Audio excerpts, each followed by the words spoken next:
Azadi slogan দিলেই কঠোর শাস্তি হবে, বিজেপির তরফ থেকে এমন মতামত দেওয়া। আজাদি স্লোগান আমরা দেবই, যদি মিছিলে আজাদি স্লোগান ওঠে আজাদি আমরা দেবই। এই যে ছোট ছোট বাচ্চাগুলো, এদের আজকে শান্তিতে ভালো মতো থাকার কথা, এদের আজকে লেখাপড়া শেখার কথা, খেলা করার কথা, এদের আজকে শান্তিতে থাকার কথা, লেখাপড়া শেখার কথা, খেলাধুলা করার কথা, কিন্তু এটা তারা করছে না। আজকে এই মানুষগুলোকে ভিক্ষা করতে হচ্ছে, পড়াশোনা ছেড়ে দিতে হচ্ছে, রাস্তায় রাস্তায় এরা ঘুরে বেড়াচ্ছে। তাই আজাদি স্লোগান আমরা দেবো। গরিব বড় লোকের মধ্যে পার্থক্য থাকলে আমরা আজাদি বলবো। ভ্রষ্টাচারের বিরুদ্ধে আমরা আজাদি বলবো।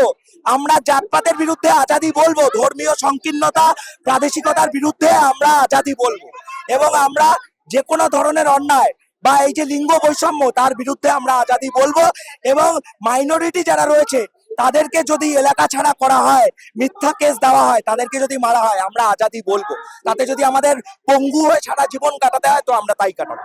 গতকাল দেখা গেছে যে বিজেপি ত্রিরঙ্গা মিছিলে বা সিপিএম এর পতাকা মারানো হয়েছে এবং আগুন জ্বালিয়ে দেওয়া হয়েছে। যে যার আয়নায় মুখ দেখে, যে যার আয়নায় মুখ দেখে। আমরা কখনোই বিজেপি, তৃণমূল, সিপিএম, সিপিআই কারুর ফ্ল্যাগই কখনো আমরা ওরকম করব না।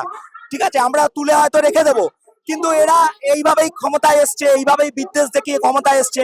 আমাদের মুখ্যমন্ত্রী নিজে জিতে আসার পর বলছে ভবানীপুরের মুসলিমরা আমায় ভোট দেয়নি। তাহলে এরকম কথা একটা মুখ্যমন্ত্রী যেখানে বলতে পারে, আর বিজেপি করলেই সে রাষ্ট্রবাদী মুসলিম, আর বিজেপি না করলেই সে হচ্ছে জিহাদি, তাহলে এরকম বাল্যখিল্য বা ওই রাস্তার ওই লোফার, স্ট্রিট লোফারদের মতো কথা যে মুখ্যমন্ত্রী বলতে পারে, তার থেকে কি আশা করা যেতে পারে? নেতাজিকে গুন্ডা পর্যন্ত বলেছে, এর থেকে বড় লজ্জা তো আর কিছু হতে পারে। জনতা পার্টির মিছিলে যেভাবে সাংবাদিক ও পুলিশদের ওপর নিগ্রহ করা হয়েছে এবং সেটা পুরোটাই এসএফআই এর উপর দায় দেওয়া। হ্যাঁ, কংগ্রেস জনতা পার্টি শুধু না, সব বাম দলগুলো সেখানে ছিল। কংগ্রেস ছিল, আইএসএফ ছিল, একটা মুসলিম সংগঠন ছিল, বিভিন্ন ইউনিভার্সিটি থেকে স্টুডেন্টরা এসছে, অনেক অগুন্তি অদলীয় মানুষও এসছে, নানা বয়সের অদলীয় মানুষরা এসছেন। এছাড়া অভয় মঞ্চ ইউথ সবাই এসেছিল। কোনো দল থেকে কোনো নির্দেশ ছিল না।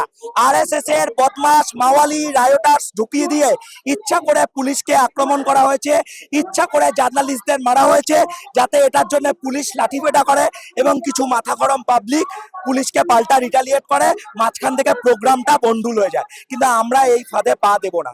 আমাদের নেতৃত্ব, আমরা একটা ডিসিপ্লিন পার্টি, আমাদের নেতৃত্ব যা বলবে আমরা সেই মতো চলবো। আর আজাদি স্লোগান আমরা দেব। আপনাকে আমি যেটা বললাম, যে এরকম যদি হয়ে যায়, যদি আমাদের দেশ যদি একটা সুস্থ পরিবেশ না পায়, আমরা আজাদি স্লোগান দেব, আমরা মিছিলও করব।